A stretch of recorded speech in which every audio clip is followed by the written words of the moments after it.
So today I'm very excited because I am going to be dyeing my hair. Howdy folks, it's Cherie, inviting you into my world for a spell. My life, my loves, my God.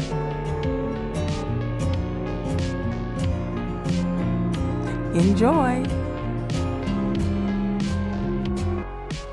After watching several videos on YouTube for the last 2 or 3 weeks, I think I finally come up with a great process without bleaching my hair. I'm going to be using a semi-permanent dye by Adore, and I've got a few colors, well, just 2 really, and I've got about 5 bottles because you can see my hair is all the way down to the small of my back, so I'm hoping and praying that that is enough. And I haven't done any type of consultation or evaluation with a professional. This is just me experimenting after watching quite a few videos on dyeing locks and what would be the best process. So the first thing I'm going to do is put on my gloves and then put some Vaseline around my skin here. So here are the 2 colors that I chose, Ruby Red and Truly Red. So here I am putting Vaseline on the areas of my skin where I thought the dye would end up, and I probably should have put more. Next, I'm going to take all the dye and put it in this bowl. And I have on this old t-shirt and a tarp on the floor to minimize mess. So although I used 5 bottles, I probably should have had 6.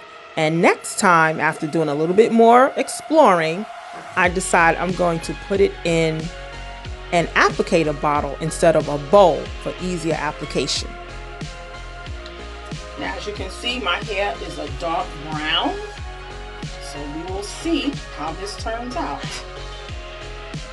So one thing I wish I had done was to section my hair in like 4 or 6 different sections. And what I wanted to do to try and make sure I really got the color on was to do each lock individually. Yes, that took a lot of time, but I was really hoping that that would help the color take. One thing I learned from, I think it was Charmaine, she talked about not necessarily squeezing and saturating your hair because you don't see the inside of the lock, so why do you need the dye there? So I basically just coated the outside.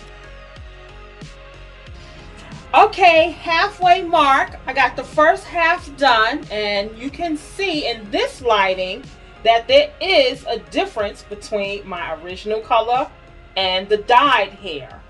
And this is wet, so it hasn't even sat for the for the hour or more that you're supposed to sit. So I'm very excited, and it's really cool because as I'm looking at it in this camera, I see the difference. When I look in the mirror, it's very slight. So I'm really excited, and we'll do another color check a little bit later. So now that is all done, I'm going to take my hair,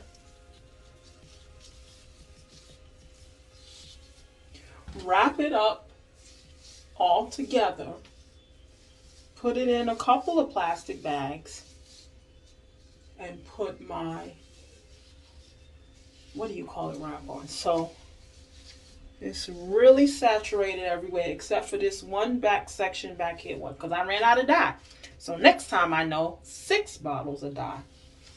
But I can see a difference in my hair from what it looked like before. We'll see what it looks like once it's dry.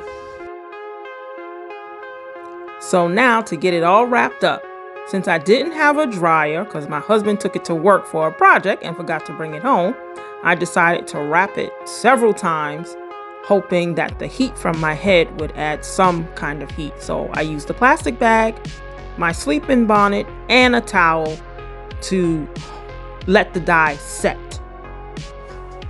Okay, so it's been a little over an hour.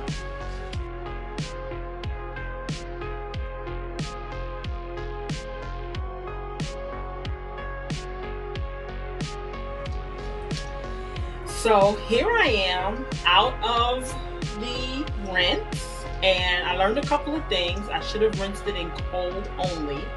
And on camera, I could definitely see a difference. In person, you see it a little bit. I'm excited to see how it looks dry tomorrow and in the sun. And again, this is me experimenting, and you see I still have dye on my hair, so I didn't get it all out, but I'm not worried about that. It'll be wrapped up tonight.